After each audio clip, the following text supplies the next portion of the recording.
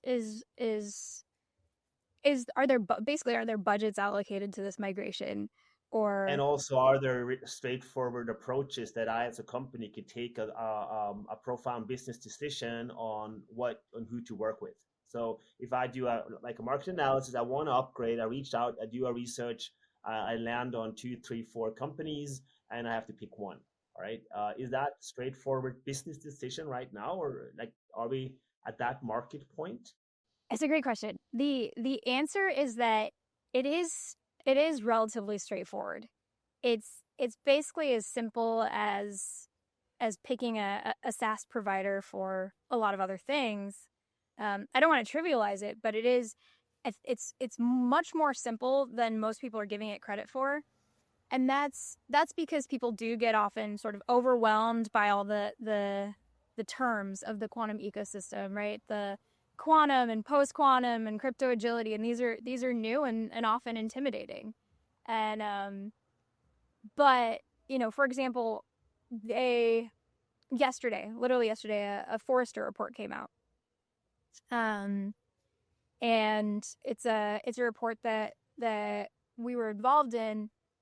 They highlight quick migration paths. So from an architect's perspective. Mm-hmm. And how do you do that? Well, there are different options, but the fastest way to do that is that sort of SaaS overlay, and you're good. We deploy, like, we had a recent deployment with a big telecommunications company, like you said, critical infrastructure, and we did it in a matter of hours. So I think people have this sense that it's one of the questions I get the most often, and you're right. So people, when I say people, we've started this migration process. It is officially kicked off. Like, it's mandated within the U.S. government. Everybody, all the CISOs, everyone head of security at large enough companies, they're putting it into their roadmaps, but not everybody's kicking it off. Mm-hmm. And there's still a lot of confusion around it. One of the biggest, most fundamental questions I get, even from CISOs, is, well, how do you defend against it? We don't have a quantum computer to defend against a quantum computer. So I think there's this conception that you need a quantum computer to fight a quantum computer. And exactly. and fundamentally you do not.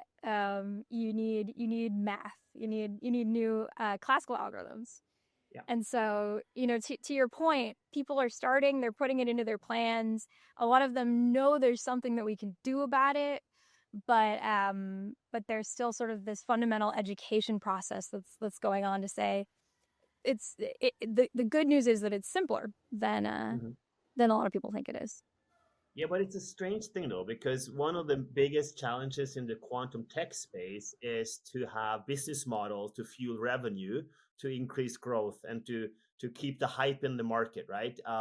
And you have the discussion on hardware where Jensen Huang comes out and say decades away and try to downplay the market, most likely to be in it himself. But anyhow, that's a different topic. Then you have like the software layer and the application layer and the middleware. So there are some usage of hybrid solutions, some algorithms, some optimization that you can do. But generally, people are looking for business opportunities, in particular investors. And here you have a gazillion companies that could literally, quote unquote, migrate today, and it would be a very good like fuel to the whole quantum sector. And still, I don't see that. And maybe I'm too far off the market, and you guys are experienced, as you said in the beginning, but I don't see that really rapid increase.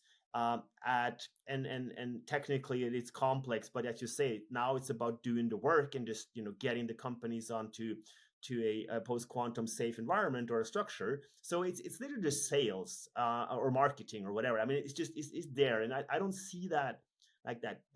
What companies do you see that in the security aspect? So why isn't it just skyrocketing? That's basically the summary. Why isn't it just skyrocketing? It's it's the question that I think about every day.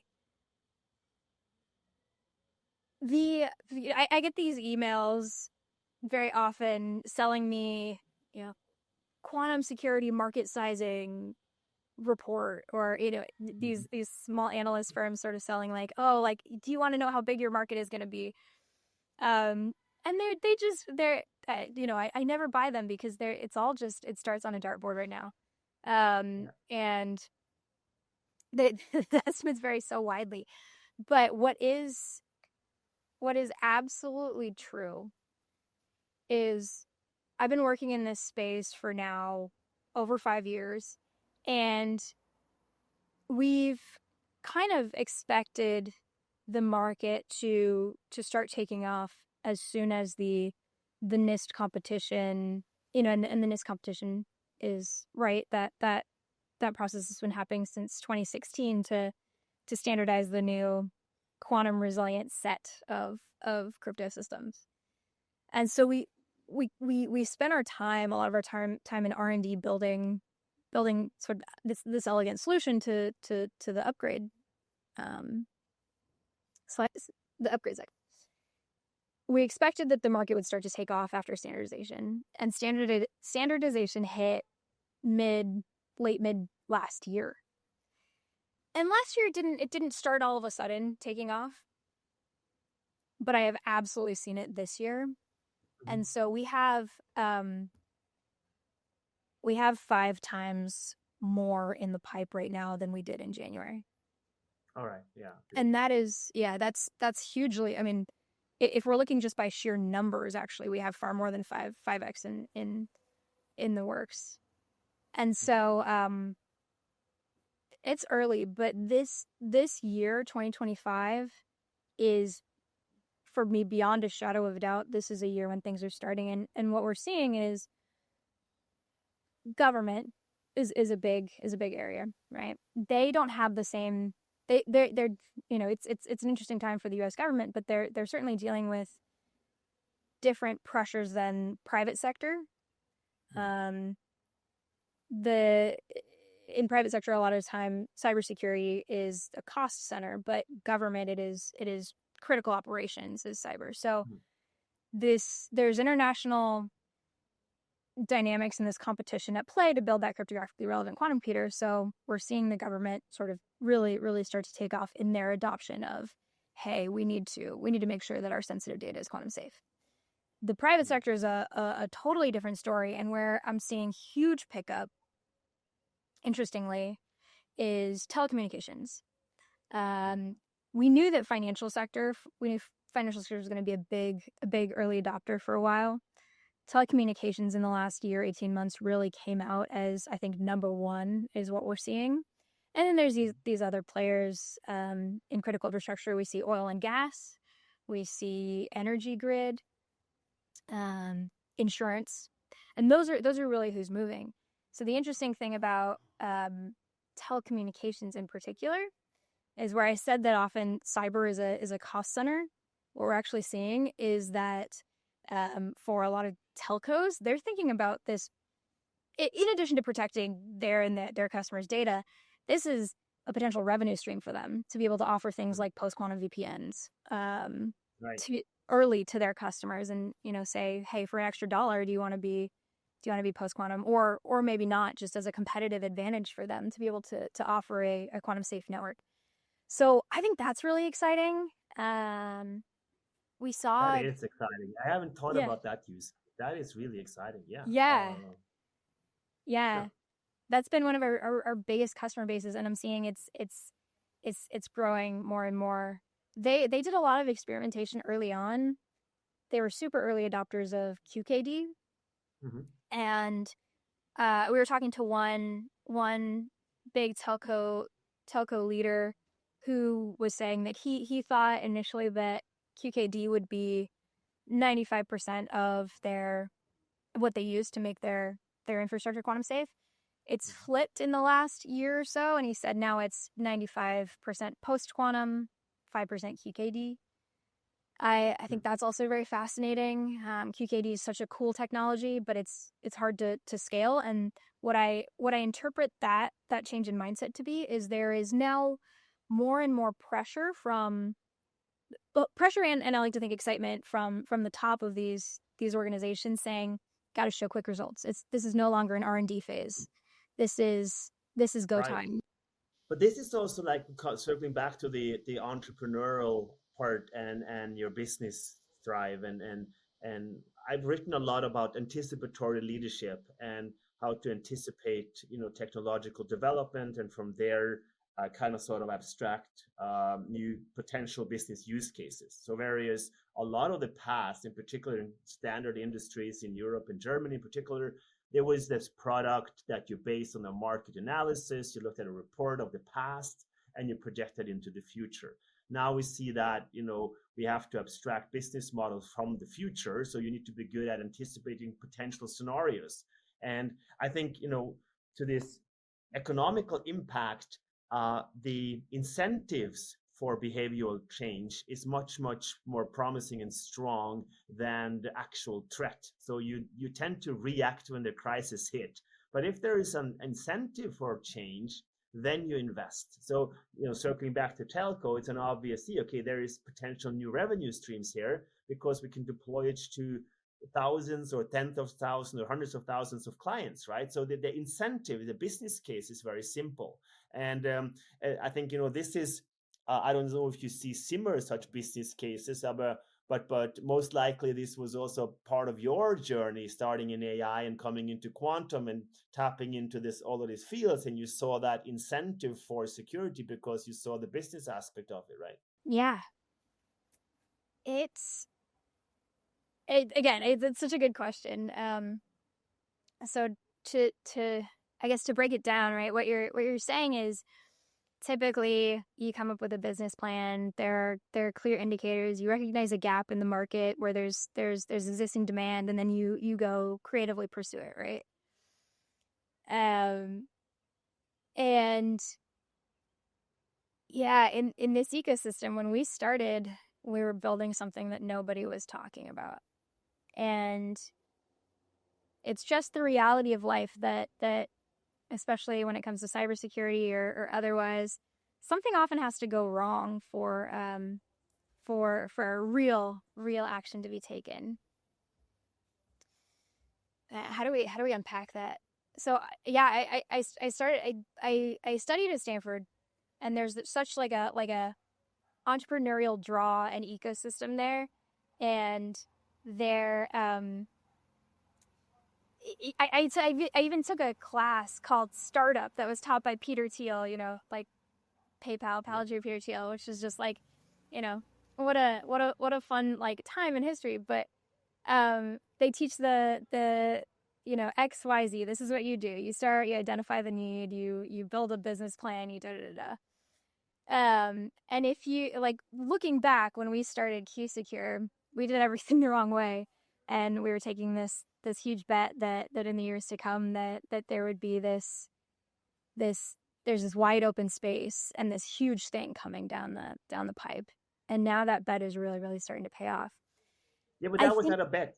That was what I was referring to. That was anticipating future development yeah, based on a deeper understanding of the potentialities of yeah, technology. So yeah, the previous paradigm of startup and business was that the quote unquote startup entrepreneurial way you learn at Stanford. Now it seems as the skill now is this anticipatory leadership to understand what are human behavior and potentialities of exponential technology. So it wasn't the wrong way. To me, it was the right way, and you did exactly that, right? Yeah, I Yeah. completely agree. I came from AI, and in 2019 got into, it's when we started the venture studio. For me, quantum computing, and I hadn't even heard of it before that, but it's, I think a lot of people do experience that there's a bit of a glide path from AI into quantum. You know, you've got your linear algebra sort of transition in, and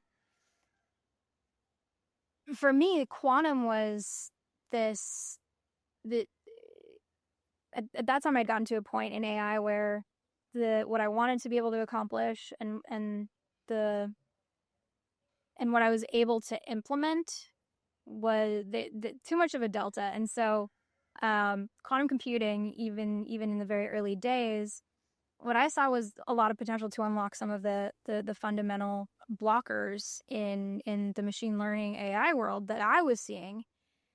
And so yeah, I find that super exciting. And then, yeah, as you're saying, we I think we saw before a lot of people were talking about it that we're thinking about working in quantum.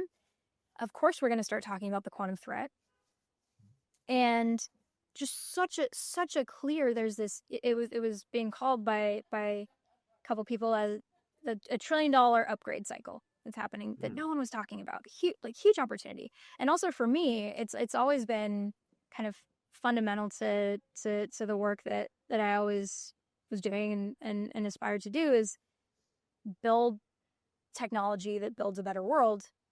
And I think data security is so foundational as we move forward into a more and more like as we move forward into a more and more AI centric and driven world, Mm. that foundation layer of getting data security right so that data is not at threat of being machine decrypted. It's like the bottom. I think of it like the bottom of Maslow's hierarchy of needs for technology that serves people. So it's kind of, you know, not to dive too far into sort of like the armchair philosophizing, but it just seems so obvious at the Yeah. time. And I think, you know, just I guess to dive back a little bit into the armchair philosophizing, I do think that those models that I learned in school are a little bit ready for disruption in terms of how we think about starting and building companies. We're seeing like returns in venture capital start to decline. We're seeing there's so much saturation in the space.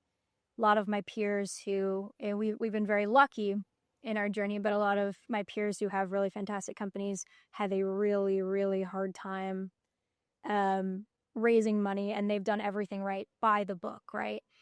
So Mm. I think there's a breakdown of that model that I'm seeing, that we're seeing in real time, in that those starting a company playbooks really don't, they're they in themselves are ripe for disruption. And I think what I'm seeing is the companies that see that space. Um, it's no longer about having a business plan. Sort of, we do this, then we do this, then we do this. It's the companies that can stay the most agile and the most responsive and the most sort of those that listen to the customers are able to pivot as quickly as possible and don't hold on to some of those preconceptions or those ideas of that gilded path anymore, because everything's moving so fast. We see it with LLMs. We see it with absolutely. We are seeing it in the post quantum space, and we're going to see it more and more as quantum develops. The Mm. foundation on which we build technologies are developing so rapidly, and the way that people use technology is developing so rapidly. So the old business model, I think, is kind of dead. I love that because, and I'll just throw this over to you and see how it resonates. So I've just finished a piece on this topic, and I call it the triangle alchemy of modern business.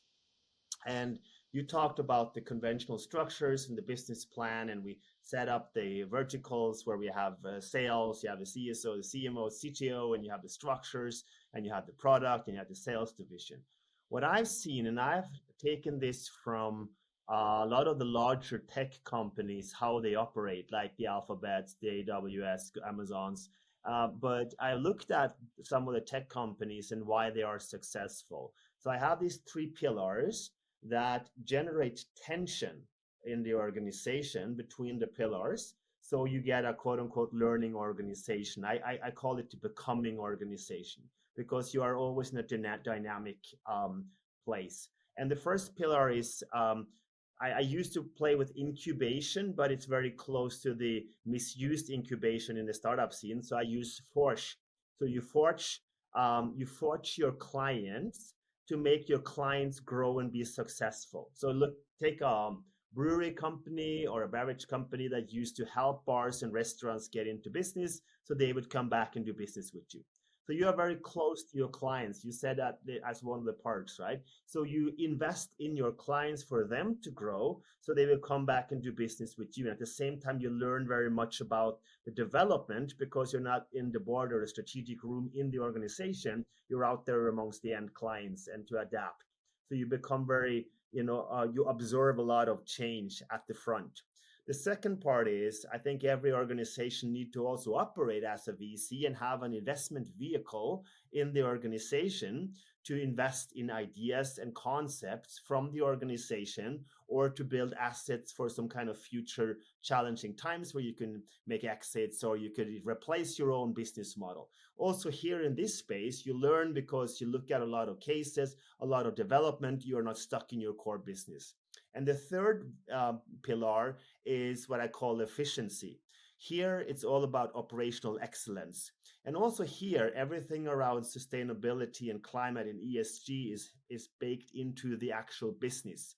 So if you have an organization where every employee strive for efficiency, you will have an efficient use of resources. And this is classical innovation, like do more with less, the action economy. So these three pillars fight for the same resources. If you then have a trusted environment, quote unquote, good leadership or a good culture, you will have two things. You will have trust and you will have friction. And trust and friction in a dynamic environment generates continuous change. And that's the becoming organization. And this one you can speed up. So you have the stable processes in an agile environment in your efficiency part. You have the investments and you have the interaction with clients where you try to increase the success of your clients. And this is kind of sort of the model that I'm playing with. And I just wanted to share that because you kind of sort of described somewhat of your observation fitting right into that model. So I just wanted to have your take on it. I love that so much. That resonates so strongly, and I think that's spot on.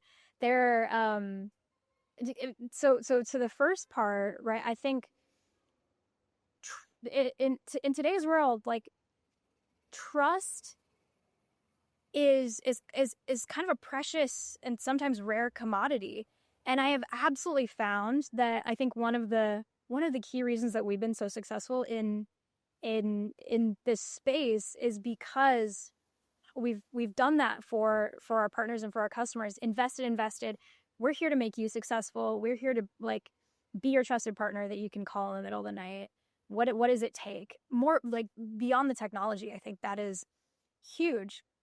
And then that trust internally, yeah. I inside of my company, we have I'll get asked, example from this week, right? We have a one of our public sector people has been asking for, hey, we need capacity planning. We need to plan out for the next 3 months how where our resources are going to go to, because we're now kind of getting that inundated with these deals that take capacity. And he's very concerned that he needs to be able to really be able to see that we're going to be able to allocate resources to what he's committed to. And it's uncomfortable, but I keep telling him, hey, if we do that, we can't be as efficient, as agile as possible. We need to replace that capacity planning. You need to be able to trust the deployment team. Deployment team needs to be able to trust you. We need to replace those structures with that trust, like you're saying, and that is, there is tension there. There's absolutely tension there. But if we replace those structures that are often put in place, um, that create overhead, that are put in place because we need to keep this side accountable, or this side accountable, or this side accountable, it slows you down. And if you build that trust up, then you can kind of operate like a, I don't know, like a crew team. And when you hit speed bumps, you're still rowing together. So I absolutely love that. Actually, I might adopt that if you don't mind me stealing it. Do that, please do that. Yeah. No, but it's all about that reflection that we think we can solve problems like in the finitude of a solution. So we reduce to a binary, and if we're not allowed to make mistake, we slow it down for the perfect solution. And the problem with that is that we don't really solve problems, we just make better problems, so we create progress. And in order to fundamentally understand the problem, you need some kind of first principle thinking. You need to get down into that friction space. So people are taught, like looking back at the academic structures, we were taught to be knowledge workers and experts, and kind of sort of close that out, and to be something. And I think this fundamentally changes now, coming back to your reference to philosophy, where the art of being right is replaced by the art of being wrong. So the art form of getting down to progress, to have a continuum to create better problems. And instead of focusing on balance, and equilibrium, which is a static dead system, a homeostasis, you need to focus on homodynamism, like the tension of a strive towards balance, a dynamic equilibrium that you will never achieve, but you could continue to fuel the speed of that because of how you are set up. So this is how I look at successful organization as more of a living organism in that extent. And so I really much liked your take on it intuitively, on how you look at like success in the modern business world. The art of being right is being replaced with the art of being wrong. I love that. That is so true. That is so true. And I think I think the investors who see that are going to be the ones who excel, because there's historically been this conflation of people who speak confidently about where things are going to go with that's what competence looks like. That's what gets the money. That's not that's not often who's successful in this day and age. It is like you're saying, the art of being wrong and living in that uncomfortable first principles space. Yeah, I think. Cheers. Cheers. Yeah, I agree. Cheers. No, that's good. And I listened to you, and I think this is a part of your journey. So I'm just curious, like personally, also, like what was like your inspirations or your career path? How did you kind of sort of navigate through the academic level, and the various fields that you have tapped into? Because I really like the in a world where there is abundance in terms of intelligence or infinite access to free knowledge, and we are moving towards some kind of abundance of energy also, where the most likely we will have breakthroughs, it looks like it's an era of generalists, and people that can think about this. So I would be just curious about your background and your inspirations getting into this field. Or is it all a big coincidence? Is it the randomness, the collapse of the wake function into a manifestation of something that you cannot explain, Rebecca? Where I did it come from? the answer to that depends on if you're asking me when I was looking forward from the beginning of my career, or looking back when now I can trace the more coherent line. Um Oh, that's beautiful. Yeah, I would like to see the change of views as well. Yeah, take me through that. yeah. Let's go there. So so personally, I started out and I got to travel around at a pretty young age, which was such a I don't know, a great thing to be able to do. And for a long time I wanted to be a doctor and do things like Doctors Without Borders. And then I spent some time before I got into college, working in a hospital in Mexico, and it was great. And I think doctors are heroes, but man, I realized that I wanted to not be fixed in that one way of impact for the rest of my life. And so I was lucky enough to go to Stanford, where again there's this magnetism, this gravitational pull towards entrepreneurship and technology. And you mentioned we're in this place where you can absolutely get an education for free. I took the very first Coursera class, CS 221, artificial intelligence, taught by Sebastian Thrun at Stanford. And I remember sitting in the class and being like, this is weird. Like, this is cool. But also, all of this is going online and everyone's going to be able to see that. And it's just like, it kind of broke my brain a little bit. And it's so awesome that we have so much access to information now. And I think there's a whole other discussion that goes along with that. With all this information, I think there's a responsibility to use that information responsibly. Long story short, for me, I fell in love with the kind of that big question of what makes a thinking thing. So what is a brain? What is a thinking thing? And how would you reverse engineer and build that if you can? And it's still a big question. And so I got into the AI world and machine learning, spent a lot of time implementing and solving problems. I kind of worked for a while being a hired mercenary for other startups, building training models, computer vision, natural language processing, all these different things, and just having a lot of fun and learning. And for me, I think it was this idea that we're becoming so embedded with technology, right? Like, I have this thing in my hand at all times. Can we ultimately use technology? We can't fight it, right? If you're someone who doesn't like technology, it's here to stay, and it can do a lot of great things. So how do we ultimately shape technology to interact with us and build better humans, I guess, is sort of my, like, how I like to think about it. But anyway, as I was working and building these models, like I said, you get to this point, or at least I did. It was a different time for AI, 2017, 2018, where I was starting to hit these fundamental walls of, I want to be able to.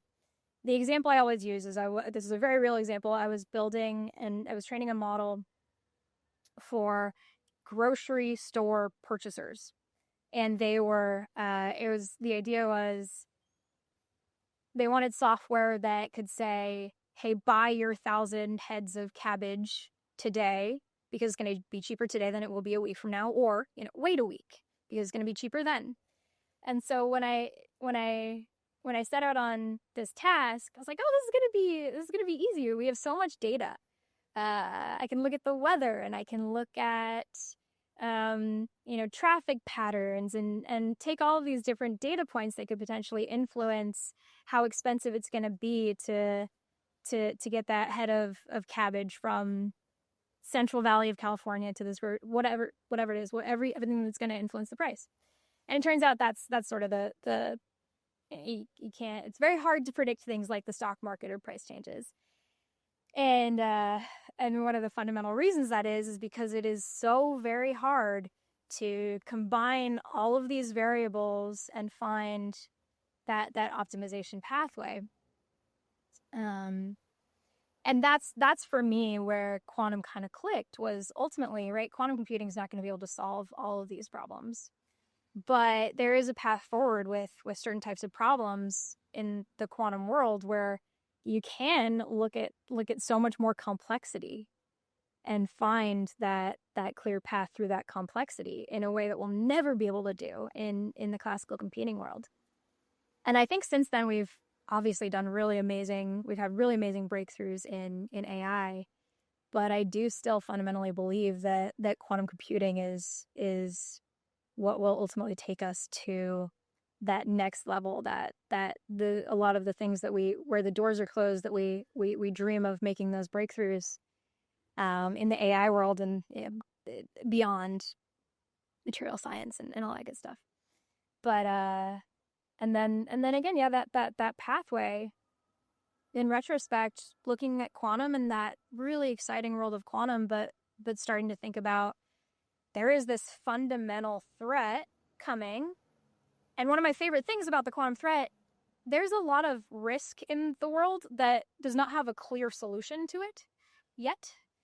The quantum threat does. It is not even a problem worth getting worked up about because we have quantum safe cryptography and we have other ways to address it. So yeah, again, look, in retrospect, right, that how do we build a better future? Data security is foundational. It's a solved problem. Not that many people are working on it. I mean, at that time, I don't know that we knew anybody that was really working on it, other than a lot of really brilliant mathematicians. But yeah, that's kind of the long short of it. And we put our heads down, and for a couple of years we were in R&D, and this is the year we were talking about it, right? This is the year where I am absolutely seeing it, and it's not always the growth curve like this. It may be, like this, but this year, next year, the next 3 years, it's it's looking like a different world in the quantum safe ecosystem. And I think the next 3 to 5 years in the quantum computing ecosystem, we live in such amazing and interesting times. I did a brief stint where we started a kind of adjacent to this quantum computing venture studio, a proper quantum computing fund, and the return, what do you call it? The time horizons in venture capital funds, generally 10 years. And we started this in 2020. And you want to return to your investors in the venture fund, your 3.5x or more on their initial investment in those 10 years max. And we QSecure ended up starting to take off, so I put my efforts there. But I think fundamentally in 2020 it was a little early to be focusing that venture fund purely on quantum computing and quantum applications. Now the Microsofts and the IBMs and the Googles and the Apples of the quantum computing world are absolutely, if they haven't already started, they are starting. Those initial companies are starting right now, and so I think this is absolutely the time to be in and around this space. Since you have so much insight in that, extent also, two questions. One, who do you see as your biggest competitors in the security space, and who would you pick as on the hardware side, on the compute side, outside of the big players that have the stamina to stay in it for 10, 20 years? I mean, are you seeing any companies where you are very bullish about? And also the competitor part, I would be curious who you see as your true competitors. I think what I see as the biggest competition, we've again been pretty lucky in that we've not just to toot our own horn, but we generally, when people come to adopt a solution and they do a bake off, right, between solutions, because we took the long-term bet, the anticipatory bet, and built first, and put a lot of effort into building a really intuitive and really robust platform. When customers were looking for a solution and then they compared different solutions, we won, because there is sometimes in this space the marketing exceeds the capabilities of the platforms. And so what I see now is that because the ecosystem is really taking off, we're pretty far ahead of the other startups in this space. So what I see is the biggest competition, as you say, is the bigger players, who absolutely see the importance of this ecosystem. So Cloudflare has done some really, really cool stuff in post-quantum, and they're a very large company. IBM as well, right? They've invested a lot in and are doing incredible things in quantum computing. And so now they're investing more in the security side as well. So that's really what I see as being the growth of the quantum safe ecosystem. A lot of it is happening in those big players. And so going back to what we were talking about, right, that efficiency, I think that's also why that is so important being a startup. It's hard to compete with those budgets of the larger companies, And for the record, oftentimes we're partnering with those companies. But that agility, being able to move fast, and that being our key advantage in this world is more critical than ever. Do you have some favorite players on the hardware side that you think are promising, or do you Ooh, do not have a technical meaning about like that? QKD or quantum random number Yeah, also generation. in terms of building, error correction and processes like startups like Rigetti, IQM. Who are the players that you think are promising? Uh, you know, a lot of people talk about PsiQuantum. PsiQuantum just got their huge investment in Australia. I think that's exciting, but they've been in stealth so long. I think a lot of people are feeling anticipation around seeing what's going to come out. I think they've made a hard promise now, 2027, that they've been talking about this million qubit quantum computer. Quera, I was calling it QEra for the longest time, but my friends at Quera gently corrected me. But they're doing some very, very cool stuff. Ion Q. Obviously the big players. We saw that slew of announcements: IBM, Microsoft, Amazon, Google. They're all doing really cool things. But I'm also really just excited about the startup ecosystem, and and the rapid advancements that are being made. I think there's a project within DARPA, and they're targeting 2033 for commercialization of quantum computers, and so they're putting millions and millions and millions into a number of companies in this. I don't know if it's a competition, but right, they're investing in a handful of these companies who have these roadmaps to get to commercially viable, relevant quantum computers by 2033, which might sound far away, but there are the path to that. There are fundamental questions and breakthroughs that are gonna make commercial or quantum computing relevant on that pathway. So in the coming years, right, what that indicates to me is that these breakthroughs these companies are announcing, there's more money and activity, and we've again kind of hit an inflection point where there is a more or less clear path to getting to advantage in the next few years. What is next for QSecure? I mean, you have your Q Protect and you have your stack, you have build it. Is it just about sales and scaling, or do you have some technical engineering challenges ahead of you that you're looking promising to announce in the near future? Ooh, we are we're announcing an exciting um, product launch pretty soon here. It's in the space of, in the past for migrations, you have to sort of like take all this time to discover what crypto you have in your ecosystem, you inventory it, and then you think about, okay, how are we're gonna patch and migrate and da da da da. So for all this time we've had this remediation platform where you identify your cryptography and then we remediate that for you.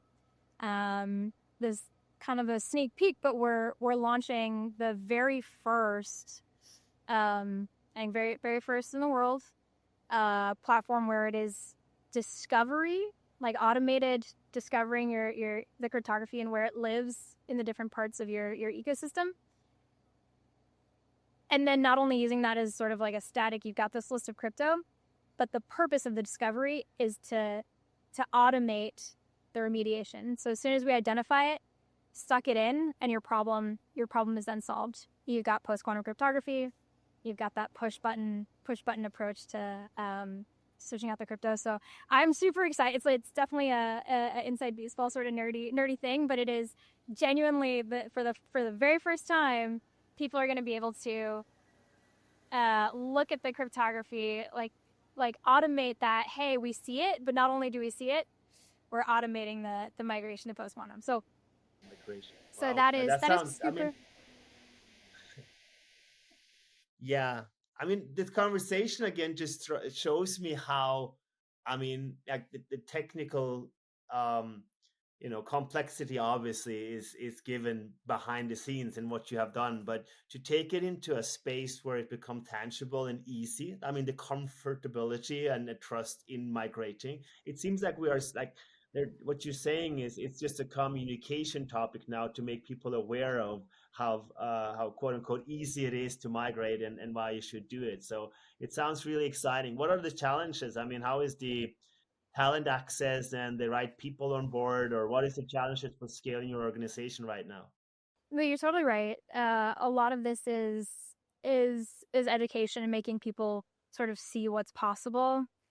I we talk a lot internally about how crypto agility right now, it's category creation. It's a new thing. It's a new way of thinking about encryption. And so we're out over here, um, and the traditional mindset is over here. So how do we go back here and build a bridge to what we see as the future? So building those hooks into what people are familiar with and know, and then walking across that bridge, holding their hand and walking across that bridge.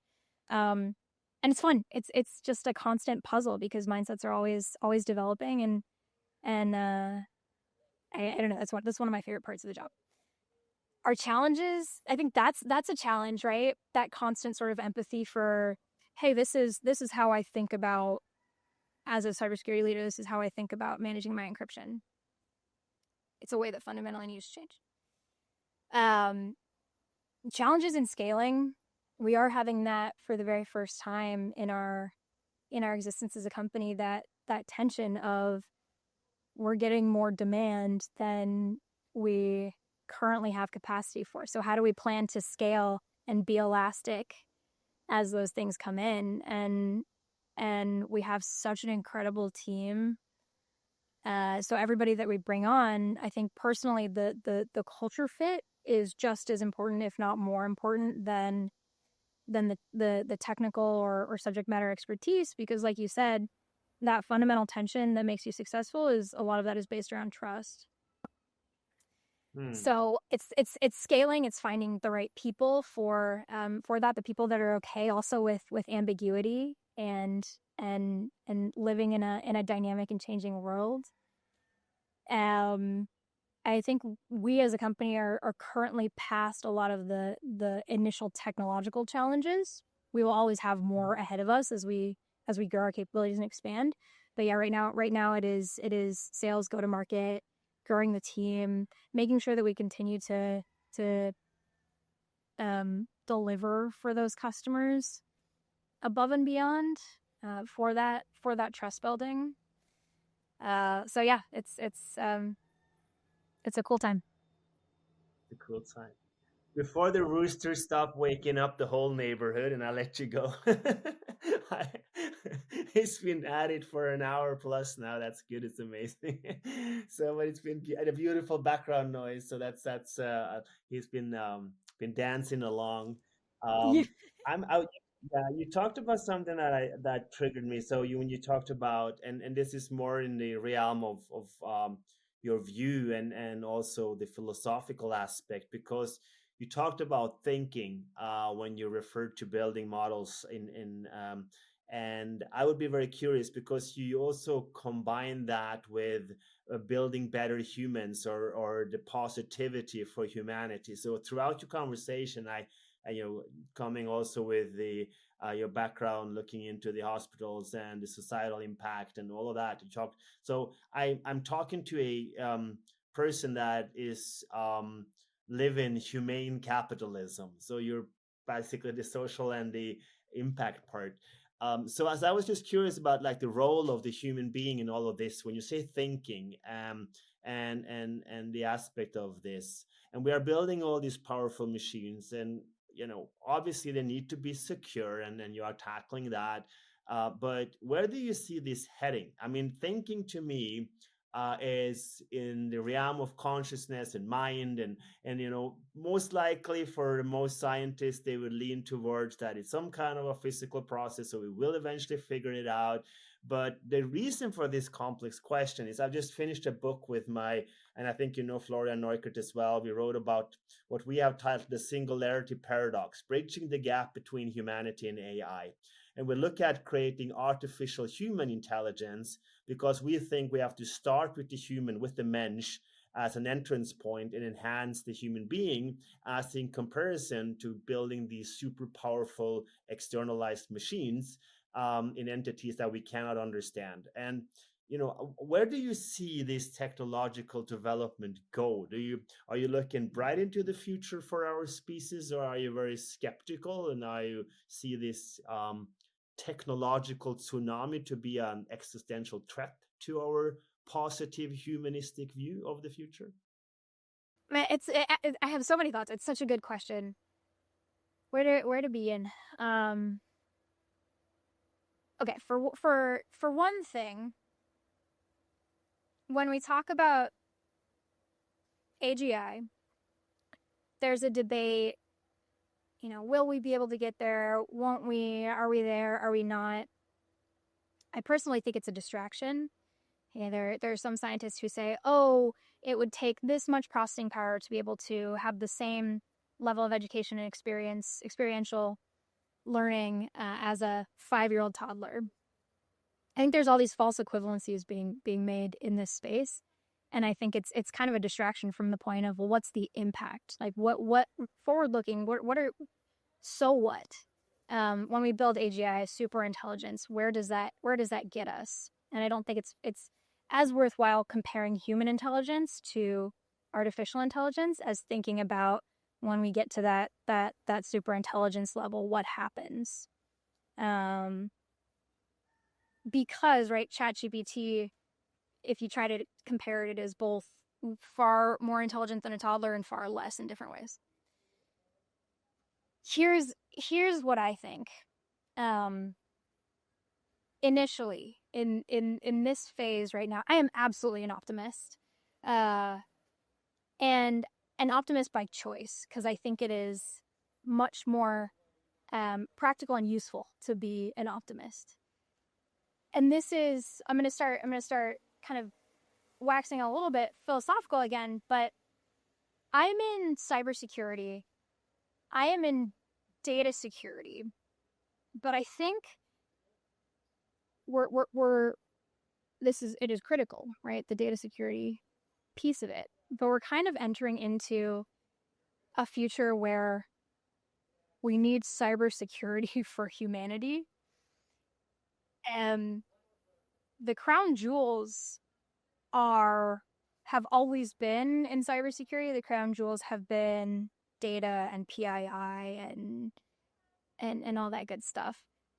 We're entering into an era where the crown jewels are attention and belief systems. And we see that in we've seen it. There's been initiatives to sort of influence political elections and those kinds of things. We see it now being more those sorts of tools of attention and belief system influence being used for sort of by brands and in a commercial way. And so what that indicates is right, these technologies are more accessible and more scalable. And so along with that, I think there's the next sort of one of the next big things in cybersecurity is cybersecurity for humans, to combat bad actors whose intent is to influence decision making. And so I think that's such an interesting problem to solve and such a critical one for the future state of humanity, because coming back to this idea of, are you optimistic or are you not? I think a lot of that influence can have you heard of the concept of, and I just learned this concept, I think it's a great term, positive and negative hyperstitions. No, I'm not. I Yes, I would. So it's this idea of, like, again, that collective outlook and belief system for the future. hyperstition being we had this positive hyperstition, Star Trek, right? Marvel movies, heroes, technological utopias, the World Fair, these bright visions of a future driven by technology. And since like just about 2010, we've sort of entered into this era of negative hyperstition. Dystopian. Yeah, exactly, dystopia. The the challenge with that, and I think one of the most fundamental things that we have to get right, is because we're crossing a lot of these thresholds with AI, with climate change, with where I think the most critical thing we can do for the paths that we take as humans in the future is build positive hyperstition, because you build what you imagine. And so we need to kind of fundamentally course correct that, stop presenting and believing and fearing. Because when you fear, that's what you create. We can only build towards what we envision. And so, thinking about, thinking about our optimism or pessimism, I think optimism has to be used very functionally as a tool for building forward and building that collective sort of unified. This is where we're at with technology. It is fundamentally important that we make the right decisions going forward. And I've found myself frustrated in the past years that there are not enough sort of grassroots activism happening in the AI safety space, because I think it can be very ivory tower. People don't often feel entitled to advocate and protest for AI safety. And the actionables is, for climate change, maybe you recycle. For AI safety, what is it? And so I think that's what has to happen. We have to peel that onion and understand what it takes to catalyze those grassroots movements. But a huge part of that is envisioning where we want to get to, or at least ideas, right, of a brighter future. And that's what reverse engineer that to catalyze next steps. And what's the recycling? What is the buying an electric vehicle of AI safety? So I know I went off in a number of different directions, but No, no, no, no. I like that, and I mean, because you have the EAC movement with the effective accelerationism, the technology is going to solve everything. So I like how you define the positive aspect. So the naive optimism, technology is the solution to everything. I think that's dangerous, and we obviously do not want the dystopian negativism. And there was a guy, he died, passed out way too early. Professor Hans Rosling. I don't know if you're familiar with the Gapminder Foundation. He wrote a book called Factfulness, and he introduced possibilism. And I have adapted possibilism at that realm to have a positive, bright look on the future within the potentialities of what we can explore with technology by putting in the effort. So that is also tapping into the unknown, but it basically puts us in a society of understanding, in comparison to striving towards some kind of fixed, finite knowledge society. So you mentioned the high tolerance of ambiguity. So basically, what we need people that have a high tolerance of ambiguity plus.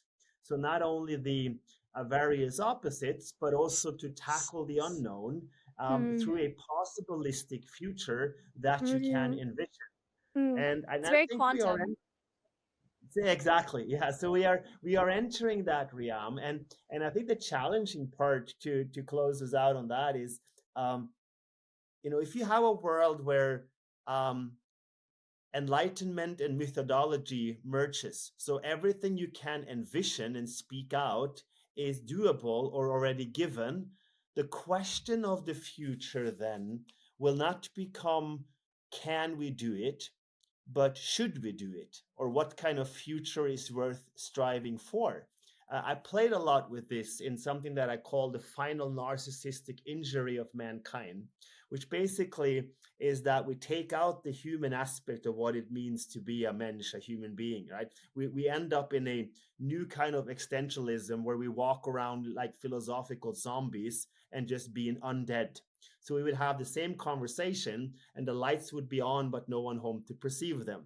And I think literally this is a challenge if we create these artificial entities that are so powerful that even to have a very simple by example of that would be we understand the brain, the functionality of the brain, every neuron, firing and off the connections. You have 100,000 neurons, a billion, up all the way up to 80 some billion neurons, and you have created the brain. But do you have a mind? And coming back to my initial reflection here, is that thinking, right? So when we distinguish between how we think about things that has been processed on the data level. So the neurons fire and we reflect on that. What we do not know is what sparks the fire of the magic of the arising of a thought, right? Where does it all come from? The consciousness, and that's the beauty. And I think this is has been a very productive learning session for me. Thank you so much for your time. And I want to ask you, what do you think consciousness is? What do you think makes for the human, for the good human? Do you have a thought on that to close us out, Rebecca? Oh my goodness. I Very love it. simple question, a No, morning yeah. question to close us out. What is consciousness, Rebecca? This is What is awesome. the human being? This is I love this. This I couldn't think of a better way to start a Saturday. Um y- I I like so much of what you just said. The Dalai Lama has written that humanity sort of stands on the edge of a knife and we could fall one way or another, right? And I think the human brain, the human mind is such a powerful and incredible tool, and so much of I guess going back to the previous point, the creating visions of possibilities uh, is, I think, what you're talking about is the only way that we can move forward and towards that, that, I like what you said, enlightenment sort of utopia, because whatever you call it, that positive hyperstition or being hopeful for the future, it's the only way to get to that grassroots level, because otherwise it is that sort of technocrat, ivory tower, prescriptive, this is what the future needs to look like, and we need to democratize that and bring everybody into the conversation in a very responsible way. So, gosh, coming back to, how do we ultimately use what could be a society of abundance to actually unlock the better angels and thriving of humanity? And then what is consciousness? I have no idea. In school, I was like, everything's deterministic. We're a closed system. There's there's a lot of competing theories in this space. What is consciousness? What is the mind? Um, I don't know. It's it's it's such a interesting and fun question, but what I do know is that we create our experience of the world. And right now, that experience is heavily influenced by our digital experience, what we consume online. And so, to evade your question a little bit, I think consciousness is linked to experience, and and our experience is heavily impacted by our inputs and outputs. So we need to be as responsible as possible about those inputs and outputs as we move forward in through history. Those who have held the power are the ones who control the information, and we are in an information abundance era, and not all information is useful information. So it's a roundabout way to say, I think our experience and how we experience the world And ultimately, we all want to be in that place of abundance and compassion. Uh, it's critical to be thinking critically about what those inputs to our perception are. That's a good way to wrap it up, thinking critically about that. And I think as long as there is at least in theory, a chance for a conscious entity to ask a question that has not yet been answered, there is room for progress. If that is Ooh, cool. so. So I maybe like that. that's the way to start at the weekend, Rebecca. This has been a pleasure. I've taken out. I mean, I really liked also the tension going back to the your note remark on the first breakthrough on a quantum computer at scale will not be communicated. I haven't thought about that, and that left me thinking the whole time about that it makes sense not to communicate it, because my intuition would say, well, obviously I would, go out and tell the world because that would make the breakthrough, but you want to exploit that first, right? So that was a very interesting take, and there were a lot of things that I took out of this conversation. So thank Thanks. you so Yeah, much for your time, Olivia. remember anecdotally. Remember Bletchley Park. Remember back to World War II when the Nazi code was broken by Turing and team. They didn't tell anybody. They kept it Mhm. secret for as long as possible, and that ultimately saved millions of lives and changed the course of history. So um, it's an interesting thing to think about. It is. Yeah. Anders, this has been so fun. I'm very much looking forward to continuing the conversation. And excited to see all the work that you're putting out and dive in. Thank you so much. Likewise.